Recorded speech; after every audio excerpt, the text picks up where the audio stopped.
And when it doesn't work, don't come crying back to us because we're just going to...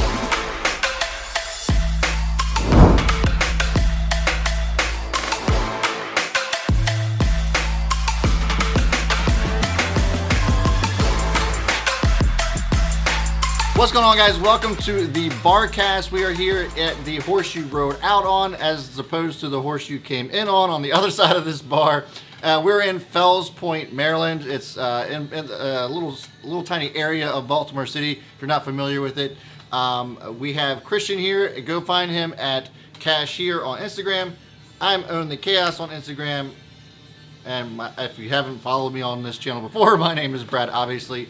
But we got a good one for you today, I think. I think this is going to be semi-controversial, and I really want to hear from you guys about this particular topic. But first, what's up, man?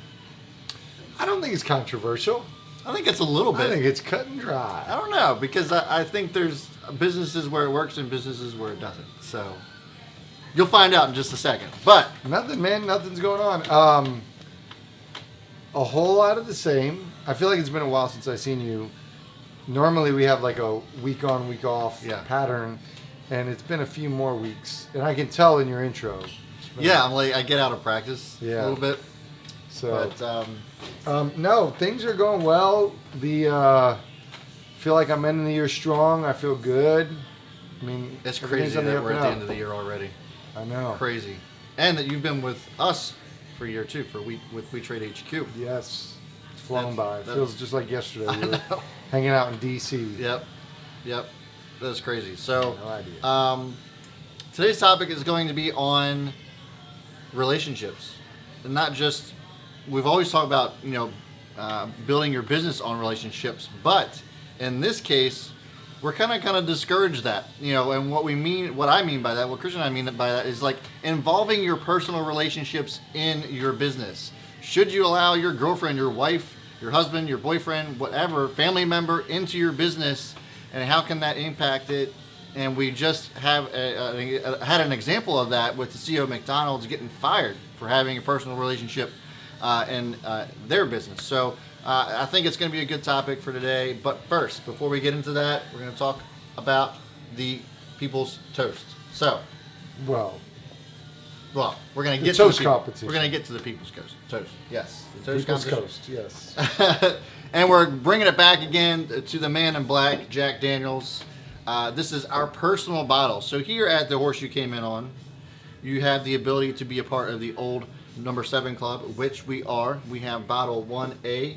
The horse you came in on has been gracious enough to allow us to purchase bottle 1A and be the first management bottle, the first bottle that is in the old number 7 club of hundreds of other people who are in the old number 7 club. And it's password protected. If you guys want to come down to the horse you came in on, you ever find yourself strolling through Baltimore, hit me up on social media, or Christian will give you the password and you can have a drink on us. And always remember, if you don't drink Jack, you're an ass. You're an ass.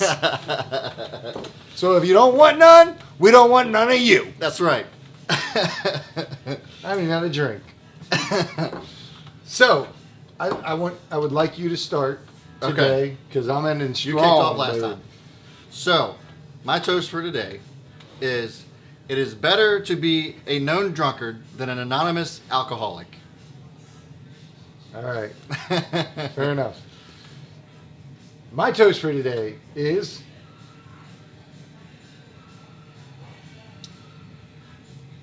about to start. Cue now. Cue the Jeopardy. It's about to start right now. Okay. We're good. Fruity Shooters and Bird Gang scooters guaranteed to get us no cooters.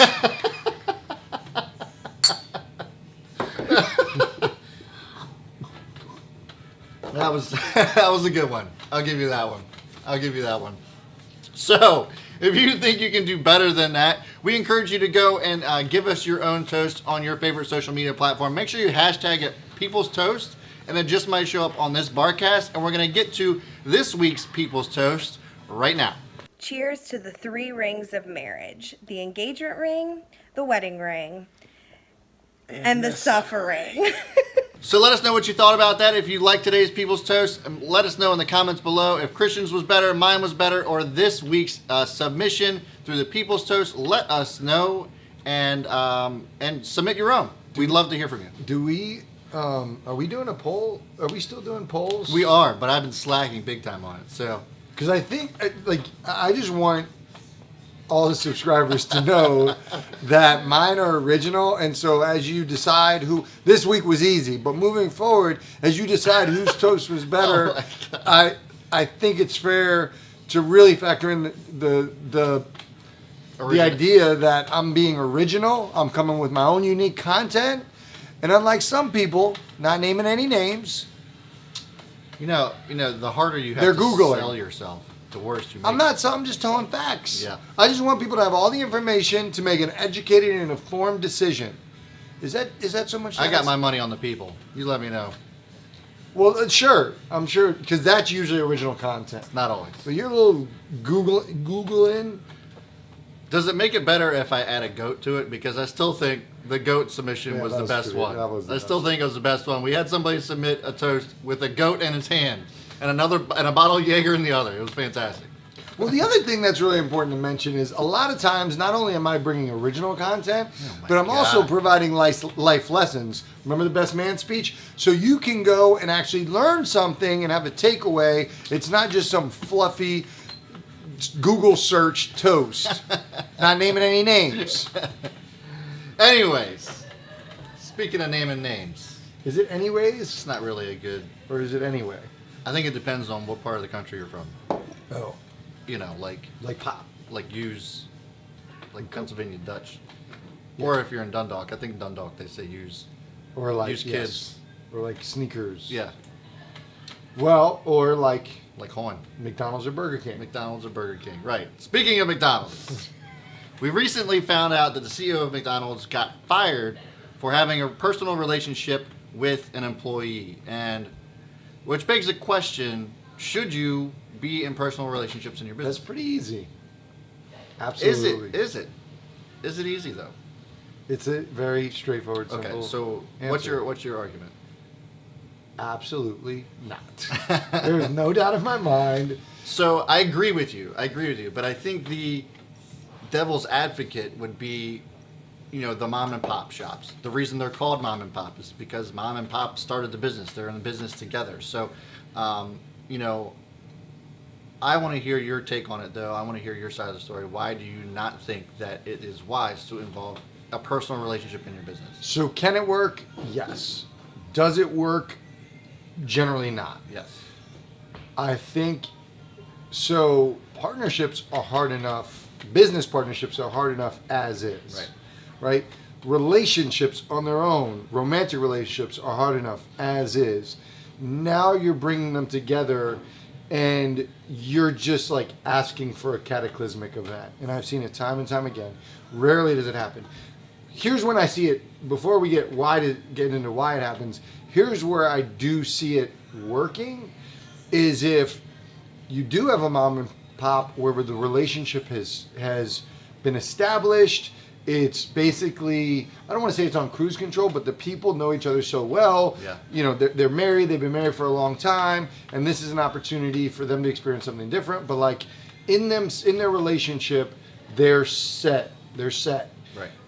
That's when it can work. But if you're in a relationship that's new, or that's you're still learning and you're still growing, and you don't even know if it's even the right one, you're asking for a lot of trouble. Yeah. Starting another whole sort of identity for you two that's complicated as is. Well, and it creates all kinds of crazy situations, conflicts of interests, all of that stuff. And so for me, on top of complicating everything else, I think that's a huge problem, especially as you start bringing on employees, other business partners, because then when you favor your significant others, maybe opinion over theirs, then it just automatically becomes biased, whether or not it is. And so, it just creates a whole mess of problems. And so I agree with you, but I wanted to kind of hear why, like I said, give you kind of that devil's advocate as far as the mom and pop shops are concerned. Yeah, and so I'd like to at the end kind of talk about if you decide to move forward. I have a little bit of nuggets that I think will help people to consider moving forward. But right now we're talking about partnerships. The CEO of McDonald's, although they didn't divulge of who the CEO had a relationship with, it wasn't a partnership. So you're now talking about a CEO having a relationship with a subordinate, and so let's talk about that a little bit. What are your feelings towards somebody in a leadership position fraternizing? So I think it would depend. When you're in a corporation as big as McDonald's, if it's somebody that's like way on the other side of the world as far as a corporation's concerned, I don't think it's that big of a deal. The corporation that I work for, with 6,000 employees, there was all kinds of people that had relationships with each other, but they were on different departments, different areas of campus, completely separate. And so that I think is fine. But if you're in the same department and all that stuff, I think that's when it starts to get a little bit hairy and kind of like you start questioning a lot of things as far as conflicts of interest are concerned. But I think if you're far enough removed from each other, then I think that it's okay. In the situation with McDonald's and this employee, I don't know what the dynamic was. Where was this employee as far as, their status compared to the CEO's?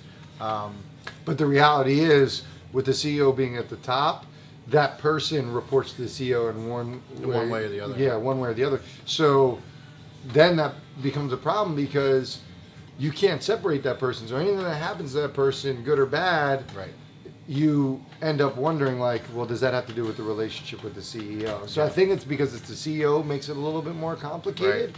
So if you're the owner, it's hard to justify being able to have a relationship. And that's why I just feel strongly if I'm interested in somebody who works for me, I'd probably have to ask them to leave the company, right? We choose to go one way or the other. I'm not saying you should forego your romantic life, but if I really think I have a shot with this person romantically, I think we need to find a way to get you out of the business, transition you out, and pursue this. Yeah. So, yeah. I mean, and I agree. I think that would be a real big challenge too. I mean, I think that if you think that you do have a shot with this personal relationship and then you ask them to leave their job for that person and then it doesn't work out, there's just a whole mess of problems.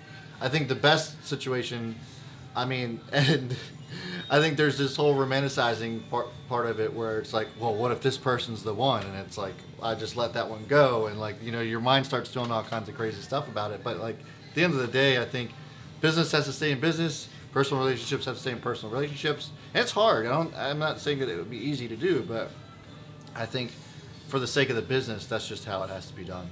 So I think it's safe for us to move on from the idea of it's not really smart, it's not really safe, it's very dangerous, you're playing with fire. I think that's a little bit obvious. Let's talk about how we can make it work, right? What has to happen for it to work? Yeah. So where I think there's a couple keys to point out when you're having a relationship with somebody. I think one is just address the elephant in the room and just sort of from the jump understand what dangers or pitfalls you can be coming in the future.